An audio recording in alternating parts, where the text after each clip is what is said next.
Eden विचारात पडतो.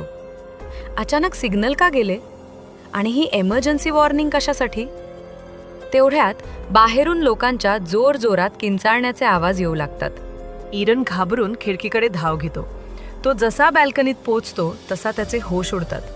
बाहेर लोक वेड्यासारखे इकडे तिकडे पळत असतात, जणू काही भयंकर घडणार आहे. तेवढ्यात तो पाहतो की एक हेलिकॉप्टर बाजूच्या इमारतीला धडकून थेट खाली कोसळतं. ईडन हादरून जातो. तेवढ्यात त्याची नजर खाली एका लहान मुलीवर जाते. ती गर्दीत हरवलेली दिसते आणि एकटी उभी असते. ईडन जोरजोरात ओरडतो, त्या मुलीला वाचवा! पण पुढच्याच क्षणी तीच मुलगी आजूबाजूच्या लोकांवर तुटून पडते आणि त्यांना चावू लागते. ते पाहून ईडनला सगळं समजतं. लोक झॉम्बी बनत आहेत. भीतीनं थरथरत ईडन पटकन बॅल्कनीतून आत धाव घेतो. तेवढ्यात एक माणूस जबरदस्तीनं त्याच्या घरात शिरतो.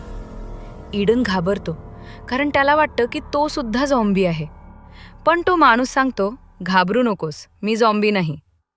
तो ईडनचा शेजारी असतो. तो सांगतो की त्याचे सगळे मित्र झॉम्बी झाले आहेत आणि त्यांनी त्याच्यावर हल्ला केला. कसाबसा तो जीव वाचून इथे पोहोचलेला असतो.